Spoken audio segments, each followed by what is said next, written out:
একাদশ শ্রেণীর সেমিস্টার 2 এর পরীক্ষা দরজায় করা নাড়ছে। আর মাত্র কয়েকটা দিন পরেই তোমাদের সেমিস্টার 2 এর ফাইনাল পরীক্ষা শুরু হয়ে যাবে। আর এই নিয়ে তোমাদের টেনশনে ঘুম হচ্ছে না, এটা আমি ভালোভাবেই বুঝতে পারছি।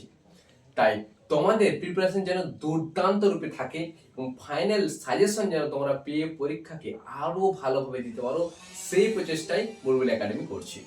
আজকে সেমিস্টার 2 এর বায়োলজির 2 এবং 3 নম্বরের যে সাজেশন কোশ্চেনগুলো তোমাদেরকে করতেই হবে, যেগুলো না করে পরীক্ষা হলে তুমি যদি যাও তাহলে তোমার অনেকাংশে নাম্বার কমে যাওয়ার সম্ভাবনা রয়েছে। আর যে প্রশ্নগুলো আজকে তোমাদের আমি দেব, এই প্রশ্নগুলো যদি ভালোভাবে প্র্যাকটিস করে যাও তাহলে তুমি পরীক্ষাতে দুর্দান্ত একটা রেজাল্ট করে আসতে পারবে।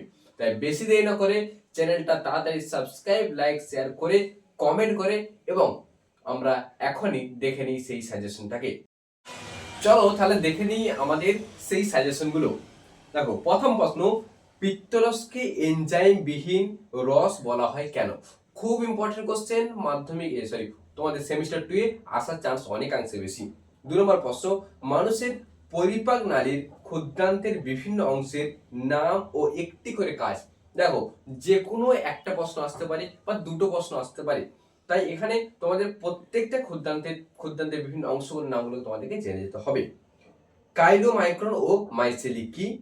অ্যালিভিওলাই গ্যাস বিনিময়ের জন্য উপযুক্ত কেন?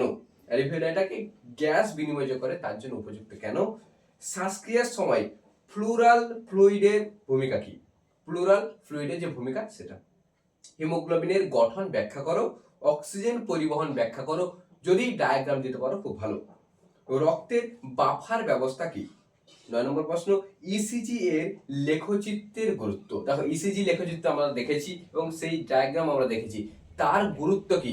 পাশে ছবিটা সুন্দর করে এঁকে দিবে। নেক্সট 10 নম্বর প্রশ্ন, এস এ নোড হৃদযন্ত্রের পেসমেকার বলা হয় কেন? এস এ নোড সেটাকে কেন আমরা পেসমেকার বলছি সেটা খুব সুন্দর করে ব্যাখ্যা করে লিখবে। 11 নম্বর প্রশ্ন, হৃদযন্ত্রের স্বয়ংক্রিয়তার কারণ কি? রক্তচাপ নিয়ন্ত্রণের 12 রিসেপ্টরের ভূমিকা কি? 12 রিসেপ্টরের ভূমিকা কি? হৃদচক্র কি সেটা ব্যাখ্যা করবে এবং বাম এবং ডান নিলয়ের কাজ। 14 নম্বর প্রশ্ন, কাউন্টার কারেন্ট ব্যবস্থা কি? খুব খুব ইম্পর্টেন্ট, এবারে সেমিস্টার 2 এর জন্য নতুন প্যাটার্নের কোশ্চেন তোমাদের এরকম কোশ্চেন বেশি আসছে। মূত্রের ঘনত্ব নিয়ন্ত্রণে এডিএইচ এর ভূমিকা কি? নেক্সট, গ্লোমেরুলার ফিল্টারাইজেশন এর ধারণা কি? 17 নম্বর প্রশ্ন, এডিএইচ ও অ্যালডোস্টেরনের মধ্যে পার্থক্য কি? 18 নম্বর প্রশ্ন, মায়োফাইব্রিল ও মায়োফিলামেন্ট কি? যে কোনো একটা আসবেই তোমাদের, একদম পুরো খাতা কলমে লিখে নাও যে মায়োফাইব্রিল এবং মায়োফিলামেন্ট এই দুটোর মধ্যে যে কোনো একটা প্রশ্ন আসবেই। 19 নম্বর প্রশ্ন, পেশি সংকোচনের ধাপসমূহ। দেখো, পরপর নিচে নিচে ধাপ করবে, সাইডে কেউ ধাপ করতে যাবে না, নিচে নিচে ধাপ করে পেশি সংকোচনের ধাপসমূহ লিখবে। নেক্সট, থ্যালামাসকে রিলে স্টেশন বলা হয় কেন? এটা তোমরা ছোট থেকে পড়ে আসছো, এখন একবার পড়ে নেবে। হাইপোথ্যালামাস কিভাবে দেহে জলের ভারসাম্য রক্ষা করে? 22 নম্বর প্রশ্ন, প্রতিবর্তক পথ বা রিফ্লেক্স আর্ক কি? 23 নম্বর প্রশ্ন, অল আর নন সূত্র কাকে বলে? অল আর নন সূত্র কাকে বলে? খুব খুব ইম্পর্টেন্ট প্রশ্ন, এবারে আসার চান্স 99.99% এই কোশ্চেনটা। জাইগান্টিজম কি? 25 নম্বর হচ্ছে, ক্যালোরোজেনিক হরমোন কাকে বলে, কেন বলে? হরমোনের এই চ্যাপ্টার থেকে এই প্রশ্ন আসার চান্স সবচেয়ে বেশি। নেক্সট, ব্ল্যাকম্যানের সীমাবদ্ধতার সূত্রটি দেখো। 27 নম্বর হচ্ছে, C3 এবং C4 চক্র, দুটো চক্র ভালো করে করবে এবং তাদের মধ্যে পার্থক্য কি মাস্ট করে যেতেই হবে। সালোক সংশ্লেষ থেকে এই প্রশ্ন আসার চান্স 100%। নেক্সট হচ্ছে, PS1 এবং PS2 এর মধ্যে পার্থক্য। 29 নম্বর কোশ্চেন, CAM এর বৈশিষ্ট্য কি? 30 নম্বর হচ্ছে, গ্লাইকোলাইসিসকে কেন ইএমপি পথ বলা হয়? এই কোশ্চেনটা যারা এখনো ভালো করে রেডি করনি, এখনই রেডি করে নাও, পরীক্ষার জন্য খুব ইম্পর্টেন্ট। 31 নম্বর, সবাত শ্বসন ও অবাত শ্বসনের মধ্যে পার্থক্য কি? নেক্সট হচ্ছে, গ্লাইকোলাইসিস ও ক্রেবস চক্রের মধ্যে পার্থক্য। আর গ্লাইকোলাইসিসের প্রক্রিয়ার তাৎপর্য কি? সালোক সংশ্লেষ বা ফটোসিনথেসিস চ্যাপ্টার থেকে এই প্রশ্নগুলো যদি করে যাও তোমরা, সমস্ত প্রশ্ন এর ভিতর থেকে আসবে। 2 নম্বর 3 নম্বর প্রশ্ন আসবেই এখান থেকে, এই যে প্রশ্নগুলো এগুলোর ভিতর থেকেই।